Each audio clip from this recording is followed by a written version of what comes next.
Fala galera, tudo tranquilo? Bom, no vídeo de hoje é uma análise do filme Mufasa, o Rei Leão, né? Vou falar tudo que eu achei do filme, que eu gostei, o que eu não gostei, minha nota, minha análise crítica. Então vamos começar justamente pela nota, né? O filme acabou recebendo uma nota muito baixa no Rotten Tomatoes por conta dos críticos, que foi de 55% de aprovação, enquanto do público recebeu 88% de aprovação. São bem diferentes, né? Tem bastante diferença nas notas. Qual a minha nota pro filme, galera? Eu fiquei muito em dúvida entre 7.5 e 8, mas eu vou dar 7.5 pra Mufasa, o Rei Leão. E assim, não é porque o filme tem muitas coisas ruins, não. É porque o filme, ele tem muitos erros, sabe? Muitas coisas que são até pequenas, assim, mas que, pô, fazem diferença. Fazem diferença pra caramba. Vamos lá. Mufasa, o Rei Leão, obviamente, né, não conseguiu superar o grande live action de Rei Leão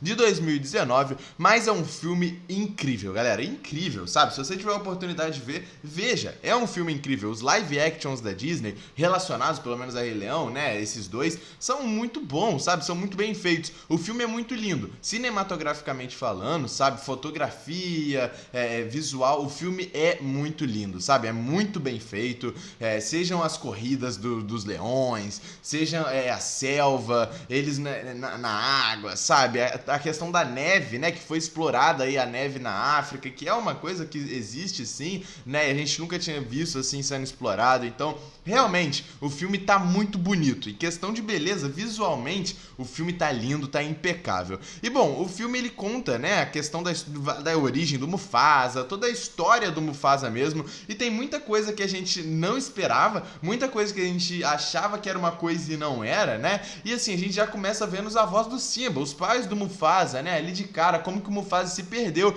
dos pais dele para, né, ir ali pro reino do próprio Taka, do Scar, né? E assim, cara, a questão dos pais dele foram muito pouco explorada no filme, né? Realmente, foi muito pouco explorada. A gente viu só eles no começo e a mãe do Mufasa no final, apenas. Isso é uma coisa que, na minha opinião, deveria ter sido até mais explorada, sabe? Pelo menos a gente vê como a gente acha, né? A gente espera que o pai dele morreu naquela enxurrada de água que levou o Mufasa junto, mas a gente não sabe de nada, sabe? Eles não dão essas informações pra gente. E eu gostaria, sabe? Até porque é um filme de origem do Mufasa. Então, sim, seria importante a gente ver um pouco mais dos pais deles. Mas tudo bem, né? Vamos relevar.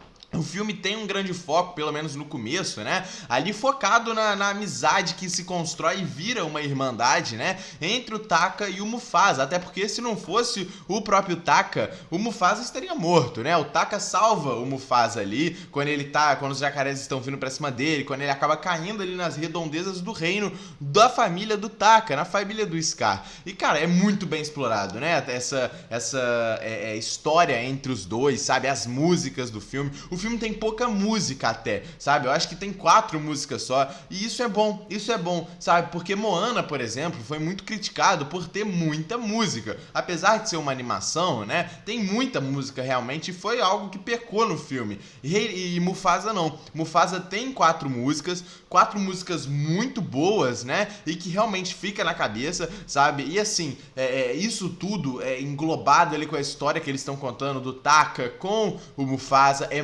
muito bom, galera, muito bom mesmo. A gente sempre quis saber um pouco mais dessa história. E tudo bem, eles mudaram, né, toda a história do Taka ali, toda a história do Scar, mostrando pra gente que eles não são irmãos de sangue, né? Eles são irmãos ali de consideração, eles se encontram, viram irmãos. E assim, apesar do filme, pelo menos o início, né, ser muito isso, muito voltado pros dois, construindo essa grande amizade que se torna a Irmandade, assim, eu até senti falta mais, sabe, de provar o quão juntos eles eram, sabe? E isso talvez pode até se ligar no futuro ali do filme. E assim, toda a história, toda a questão do Scar, o Scar ser um personagem traumatizado, o porquê que ele tem esse ódio, ele quer essa vingança pelo Mufasa, foi muito bem explorado no filme. E isso foi um ponto que eu gostei, porque desde quando eles eram crianças, a gente vê que o pai do Taka cobrava dele, falava que pô, Mufasa tava atrapalhando ele,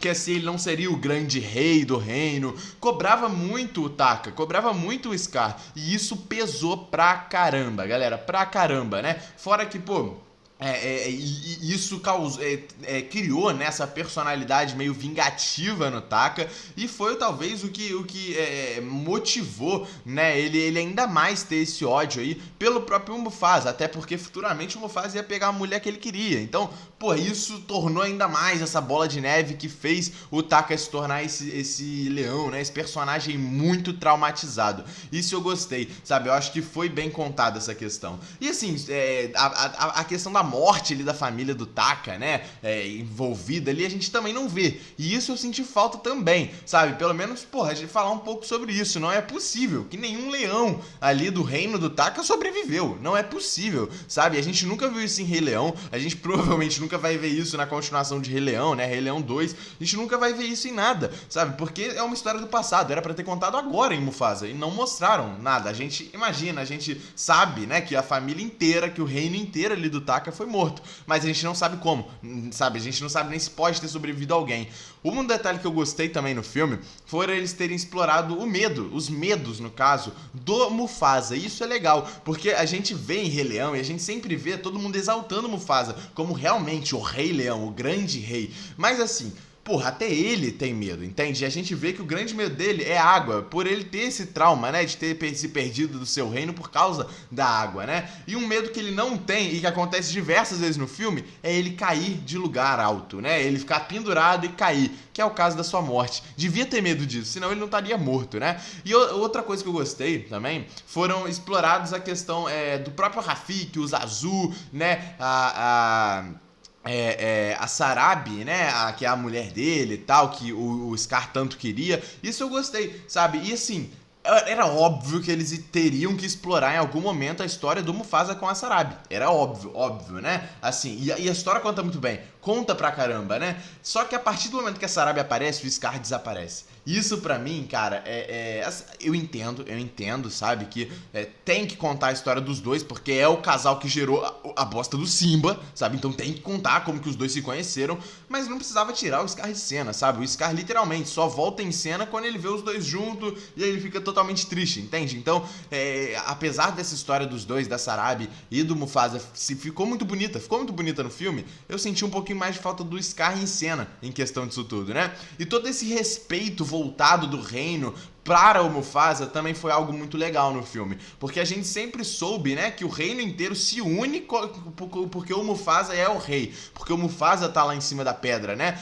Mas a gente não tinha isso. Quando o Mufasa era criança, pelo menos, a gente não tinha, sabe? O reino não era tão unido assim. Mas a partir do momento que o Mufasa chega e expulsa o Kairos, né, com todos os leões brancos, todo o reino se volta pra ele. Entende? Isso é muito legal. O respeito que ele tem no reino, o respeito que ele tem por todo mundo respeita o Mufasa, né? E já falando sobre a questão do Kairos e os leões brancos, assim, obviamente, né, isso aqui é em outra época, né, até porque hoje em dia, pelas pesquisas, nós devemos ter 13 leões brancos à solta, né, pelo mundo, fora de cativeiro, mas mesmo assim, isso não é pauta, né, pro que eu quero falar. O Kairos, cara, assim, eu achei muito vago, muito raso, sabe, a vilania dele, porra.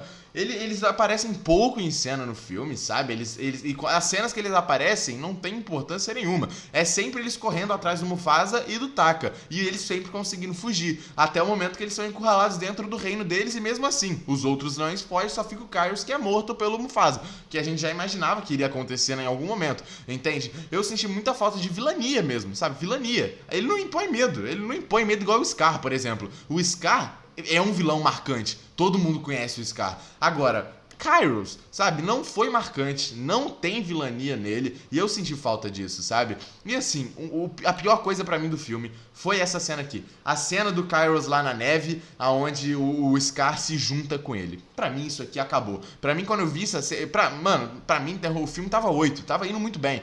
Aí chegou nessa cena aqui, absurdo, moleque. Como assim, mano? Como assim? O Scar se junta com o Kairos só porque o Mufasa roubou a mulher dele.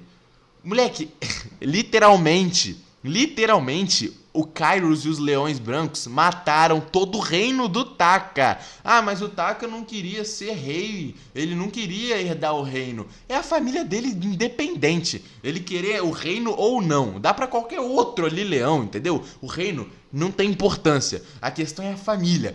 O cara matou toda a família do Taka. toda a família do Taka. E o Taka se junta a ele só porque o Mufasa roubou a mulher dele. Isso pra mim não dá, não entra na cabeça, sabe? E tudo bem, ele já tava puto com o Mufasa, né? Porque ele começou a ganhar mais protagonismo com a família do Taka do que o próprio Taka. Isso é de se ficar puto também, a gente entende. Mais os traumas que ele tinha do pai dele cobrando ele pra caramba, entende? Mas aí, porra, o cara pega a mulher dele, que nem estavam juntos ainda, né? Mas tudo bem, talarica ele ali na cara dura, e ele vai se juntar ao inimigo que matou toda a família dele só por causa disso. Cara, pra mim isso não dá, não entra na minha cabeça, né? E no final também ele lembra de tudo que ele viveu com o Mufasa, se joga na frente, recebe a grande cicatriz, né? Que ele manda ser chamado de Scar por causa daquela cicatriz ali. Mas, assim, cara, eu senti... Porra, não dá pra entender isso. Não dá pra entender o Scar ter se juntado com os caras que mataram toda a família dele só porque o melhor amigo dele, o irmão dele, talaricou ele ali. Isso aqui não dá pra entender, né? Mas a criação do Scar foi interessante, sabe? Ele não querer participar do reino do Mufasa, porque realmente, cara, tudo bem, ele ficar puto com o Mufasa e não querer mais olhar na cara do Mufasa é entendível por todos os motivos que o filme apresentou. Todos, menos se juntar com o Kairos, cara. Ele poderia ficar puto o que for com o Mufasa. Eles derrotavam o Kairos e ele fazia o que ele fez, que é não se juntar ao reino do Mufasa, porque ele não tava legal com o Mufasa, ele não quer ficar com o Mufasa. E isso tá tranquilo, tá tudo bem, sabe? Ele ser chamado de Scar no final, né? Como o Scar foi construído, foi interessante, sabe? E agora eu entro na pauta presente, né? Porque, assim, o filme é sobre o Mufasa, é sobre a história do Mufasa. Ter alguns momentos no presente é óbvio que vai ter, sabe? Tanto que a história inteira é contada pelo Rafiki, sabe? Tá lá o Rafiki, o Timão, o Pumba e a Kiara ali, né? A filhinha do Simba com a Nala, né? Estão ali, ok? E a história tá sendo contada do Rafiki para a Kiara. Só que, galera... eles vão tomando conta o filme inteiro, sabe? Assim, o filme é do Mufasa, é pra contar a origem do Mufasa. Toda hora para a história, porque o Timão e o Pumba perguntam alguma coisa, porque eles querem interpretar ali a história, e aí a Kiara começa a brincar com os vagalumes. Galera... Eu entendo que eles queriam dar uma continuidade, né, ao filme lá de 2019 pra mostrar coisas a mais, mas assim, galera, não era hora, né, não era hora. Eu nem culpo o filme, nem tiro nota por causa disso, nem falo que é um grande erro, mas assim, não era hora, sabe? É o filme do Mufasa, porra, dá o protagonismo todo pra história do Mufasa. Deram, mas pô, mesmo assim, sabe, botaram muitas cenas sim, cara. Se botar uma ali no comecinho do filme igual ok, duas ali no máximo no meio do filme a história para e a gente vê um pouquinho mais do presente ali, ok também, mas agora, porra, ficaram dando essa continuidade e o final do filme termina justamente dando protagonismo para o presente da história do Rei Leão. Cara, não é isso, o filme é do Mufasa, sabe? Era pra terminar igual terminou, sabe? O próprio Mufasa lá rugindo na pedra, mostrando a imponência dele no reino, né? Mas assim, pô... Aí termina o filme mostrando o filho, né, do Simba ali com a Nala, né, o nascimento do filho deles ali. Pô, assim... É foda. A gente vai ver Rei Leão 2, vai ver a Kiara, né, junto ali com o irmão dela, vai ser muito foda, igual na animação da série animada, ok, muito legal. Mas, pô, roubou o protagonismo, sabe? É como se fosse uma cena pós-crédito mesmo. Roubou o protagonismo, agora todo mundo vai cagar pro Mufasa, e só quer o segundo filme do Rei Leão pra ver os irmãos juntos, igual na animação. Exatamente assim, tá ligado? Eu acho que não era necessário, deixava só o Mufasa em cena, sabe? É isso. Comenta aí o que vocês acharam do filme, deixa o like no vídeo, se inscreve no canal. Tamo junto e é nóis, galera.